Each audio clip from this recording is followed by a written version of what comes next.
Everybody, Chip Bella, Entre Real Estate. We're launching this podcast, a YouTube video on the 7 levels of communication. So in our offices, we're focused on building a business by referrals.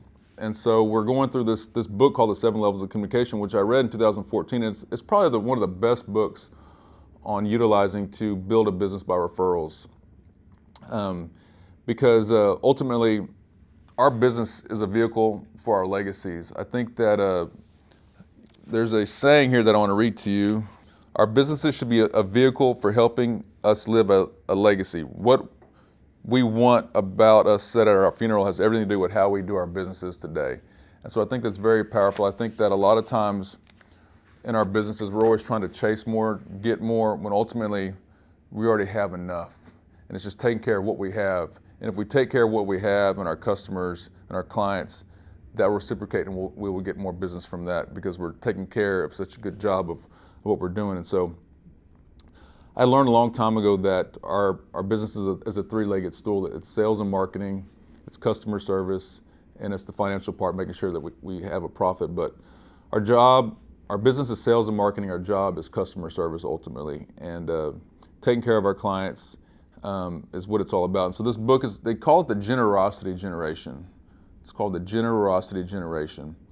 And it goes into this fact that you got to do it now.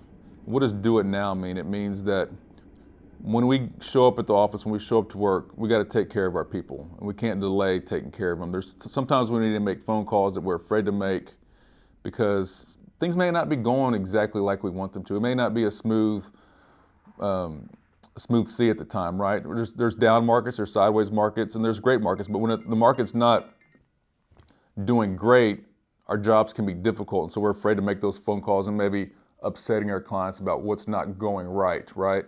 And so, but ultimately we still have to do it now, because when we don't do it now, when we don't make that phone call when we're supposed to, we're making it about us and not about them. And so we have to stop hesitating and think of the client and not about ourselves. And that's what the generosity generation is. It's about being there for our clients, even when things aren't going exactly as smooth as we want. Insurance has been tough. We all know that premiums are up and that it's been a fight, right? And we have difficult clients because they're upset. But we still have to make those phone calls because it can't be about us. It has to be about them. And we have to care about them and show that, hey, we're going to be there for you. But what can help us out with that is having great communication before we have to do it now. And we have to build rapport with our clients when we first get to meet them, right? Before we have to send the bad news about whatever. So we build that rapport, and building rapport they have this concept called the frog, right? It's talking about their family, getting to know who their family is, talking about recreationally, what do they love to do? What's their occupation? What is their business? What are they doing? What have they done in the past? Maybe, they were a successful business owner in the past. Maybe they're in retirement now and their premiums are up and they're frustrated that the cost of inflation has gone up and they're on a fixed income, right? So all those things. But if you knew what they did in the past, you could say, hey man, you could kind of just talking about how successful they were in their past and make them feel really good about that. And then talk about what their goals are too. And so it's family, recreation, occupation, and goals. And getting to know them on that level can ultimately help us make those do it now calls when we need to make those calls, because we've built that rapport with them and all this. So we're also going to talk about today is the triangle of trust and building those referrals. A lot of us refer other people. We don't even know that we're referring other people. There's so many times I send people to a CPA, to a guy that cuts yards, to my lady that cleans houses, to all these things that we're always referring, right? We're always referring. But we're referring in the proper way. And what I mean by that is there's a thing called the triangle of trust. The triangle of trust is a very powerful concept. So you have a triangle, just picture that, okay? And at the top of the triangle is the person that needs help finding a person. So-and-so calls that, hey, I live out of town, I got this ranch out here, I can't maintain it anymore, I need somebody that can help me with the landscaping, that can maintain around the improvements and all this. I got a great guy, okay? So what happens is, a lot of times you'll give the guy at the top of the triangle the name of your guy that can take care of it, right? But that guy that you refer to doesn't know that you referred them. They may not know that you referred them. But the way you set it up is, here's at the bottom of the triangle, on this side, is the person you're referring to.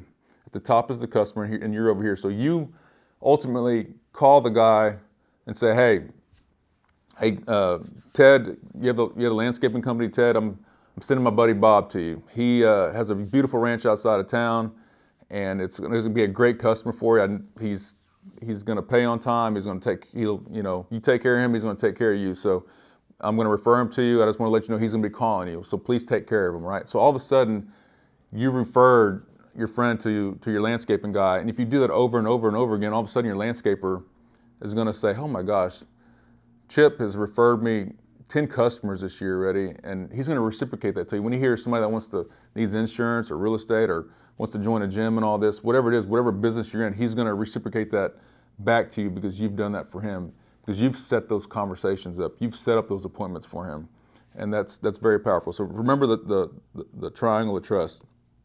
Another thing that they talk about in the book is the first and 10 concept, and the first and 10 is basically, first upon arriving at the office, make 10 phone calls. These should be written or printed the night before with the name and phone number and the reason for your call. This is not current clients that you're working with. This is people that you haven't talked to in a while. It's just anybody. You're just making phone calls. It's just making relationships. It's having conversations every day. 10 people having conversations with anybody and everybody. Okay, about what you're doing, what they're doing, and just making 10 and having those warm relationships on a consistent basis with people. Here's a very powerful concept. Okay, think of you're going to have a wedding, right? You're going to invite 150 people because we all know 150 people. Every single one of us knows 150 people. And those 150 people know 150 people. That's 22,500 people. So your database, theoretically, because of the 150 people you know, is 22,500 people. That's how much influence you have by the 150 people that you do know. And if you get to know those 150 people very, very well, you will have access to those 22,500 people over time. If you just work that over and over and over, making those first and 10 calls every day, your business will grow, your referrals will grow, and all this. So very, very powerful in the first and 10 calls, doing that every day. And lastly, I want to talk about the communication pyramid. And this is the information zone versus the influential zone. And I have example after example of this in real life, but the communication pyramid looks like this. And at the bottom is the information zone. That's advertising, that's radio, that's writing newspaper ads, all this, direct mail, electronic communication, emails, we do email newsletters, all this. Then you have handwritten notes, phone calls, events, and one-on-one meetings. So information, we should send information by advertising, direct mail, and electronic communication. That's letting people know what's going on. It's informing them, it's educating them, right? But in the influential zone, if we want to make a difference, we want to ultimately influence people's decisions, we have to get one-on-one with them. We have to have phone calls with them. We have to have one-on-one meetings with them. We've got to write the notes. We've got to have that personal touch to it, right? There's so many, we've been advertising, I've been doing a radio show since 2010 on the radio. Went to a Christmas party at the Big Easy Ranch the other day, last month, and met a guy that knew my dad all his life. He knows me because of my radio show, but I've never met him. And he will never have sent me business because I've never had that personal one-on-one with him. Now that I've had the personal one-on-one with him, I've got his phone number, he's got my phone number. Now we've got something going right. I'll be able to influence his decisions on who he may refer to, right? Now he has an opportunity because he knows me. He's heard about me, right? But he doesn't really know me. But now that he knows me, he knows I'm a good guy, I'm going to take care of people, he knows what I'm all about. My influential zone just went up, and I have more of an opportunity to get that referral from him. And lastly, the Rainmaker affirmation, everybody, that they talk about in the book. And that is, each and every day, someone somewhere in my city needs my services. And my job today is to find that person. If we all did that every day, didn't go home till we found that person, how much would our businesses grow? It would be very powerful. And it's not about our business growing, but it's how many more people could we help out? That's what it's about. It's about how many people can we help out? And it's all about helping people. I hope that if you've never read The 7 Levels of Communication, it's a really, really good book. It's a fictional story about a guy named Rick Masters. Rick's struggling in his business. The market's down. Rick starts implementing this stuff, and his business takes off. And let's do that together. Let's implement a lot of these concepts and see what our businesses do. Thank you for listening, and have an awesome day.